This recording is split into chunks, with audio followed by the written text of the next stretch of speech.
G20 सम्मेलन के लिहाज से भारत के लिए 9 सितंबर बहुत ही ऐतिहासिक रहा।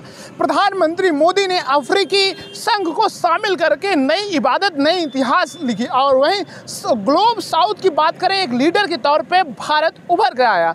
वहीं प्रधानमंत्री सबका साथ, सबका विकास, सबका विश्वास का जो मंत्र दिया था, वो कहीं ना कहीं पूरे विश्व पे उस पटल पे चर्चा का विषय है, क्योंकि प्रधानमंत्री मोदी 140 करोड़ देशवासियों की बात करते हैं। भारत हमेशा जब जरूरत पड़ती है उन देशों की जिनकी आवाज़ बुलंद नहीं होती, उनकी आवाज़ उठाते हैं। हम एक ऐसे ऐतिहासिक जगह पे खड़े हैं जो अपने आप में इतिहास है। पूरी दुनिया के लोग यहाँ आते हैं। ऐसे ही आज सुबह 10 सितंबर को सुबह सबसे पहले वन फ्यूचर सेशन से पहले यहाँ विदेशी मेहमान आएंगे, क्योंकि राजघाट का जो एरिया है यहाँ महात्मा गांधी को श्रद्धांजलि देंगे। बाकायदा व्यवस्था की गई है और यहाँ आप देख रहे हैं कुछ लोग आए हैं और किस तरीके से देख रहे हैं। मेरा जीवन मेरा संदेश, महात्मा गांधी जी का जो संदेश है, यही वो मार्ग है। प्रगति मैदान, भारत मंडपम और होटल जो बात करेंगे IIT मौर्य, जहाँ जहाँ मेहमान रुके वहाँ से गुजरेंगे।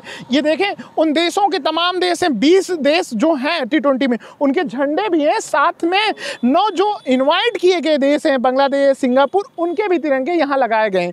बिल्कुल उनके सम्मान का पूरा ध्यान रखा गया। ये गांधी जी की प्रतिमा जो पूरे शांति का संदेश पूरे विश्व को देते हैं, वो गांधी जी के दर्शन करेंगे, वहाँ उनको श्रद्धांजलि देंगे और एक विशेष कार्यक्रम किया गया है। इस पर भारत सरकार पूरी व्यवस्थाएं की हैं, क्योंकि विदेशी मेहमान हैं। और यहाँ बात करें अमेरिकी राष्ट्रपति से लेके ब्रिटेन के प्रधानमंत्री आएंगे, तो सुरक्षा के लिहाज से पूरा रोड ना लॉक कर दिया जाएगा और चप्पे चप्पे पे पुलिस रहेगी। परिंदा भी पर नहीं मार पाएगा, क्योंकि ड्रोन से लेके सुखोई विमान जैसे तमाम लड़ाकू विमान से पूरा ध्यान यहाँ सुरक्षा रखा जाएगा। और अभी देखें, बहुत खूबसूरत पॉइंट भी बनाए गए। ये एरिया जो है पूरा अपने आप में बहुत कुछ बयां करता है और गांधी को पूरी दुनिया में एक अलग पहचान है। महात्मा गांधी ऐसे नहीं कहा जाते, भारत के राष्ट्रपिता एक अपने आप में एक शख्सियत है, एक पूरे जीवन शैली है, पूरी विरासत है। उसे भारत सजो के तो रखा है, लेकिन आज वो ऐतिहासिक पल पूरी दुनिया देखेगा जब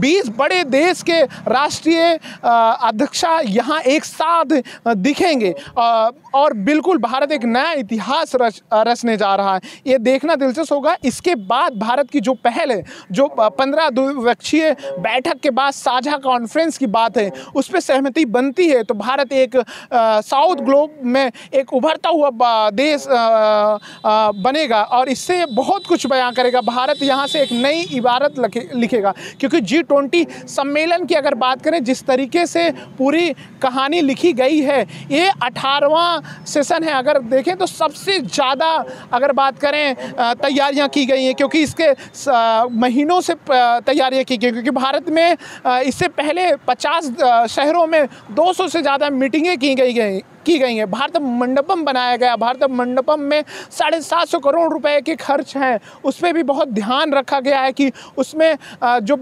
G20 के देश हैं उनके विरासत सभ्यता को वहाँ दर्शाया जाएगा। साथ में भारत के 29 राज्यों की विरासत को भी वहाँ ला के रखा गया। साथ में अलग अलग राज्यों के वहाँ के पकवान को भी परोसा जाएगा। ये बहुत खास है। और कल राष्ट्रपति मुर्मू के द्वारा डिनर में सारे मेहमान भी शामिल थे। तो ये और चीज़ें किस तरीके से बॉन्डिंग करते हैं और प्रधानमंत्री के चेहरे पे जिस तरीके की चमक और उत्साह देखने को मिला था, लग रहा था कि भारत एक नया इतिहास लिख रहा है। वाकई में भारत के लिए बहुत गौरव पल है। और भारत जो जहां उसे किसी संघ में नाम तक नहीं होता था, आज भारत उसकी अध्यक्षता कर रहा है। और 13 साल बाद भारत जिस तरीके से अपनी ज़मीन पे और एक मेहमानों के स्वागत के लिए, विश्व को दिखाने के लिए जिस तरीके से अपनी तैयारियां की है, वाकई तारीफ़ है। चारों तरफ चर्चाएं हो रही हैं, लेकिन G20 सम्मेलन के बाद क्या निकल के आता है सामने, ये भी देखना दिलचस्प होगा। आज इतना ही, लेकिन और खबरों के लिए आप देखते रहें हिंदी खबर।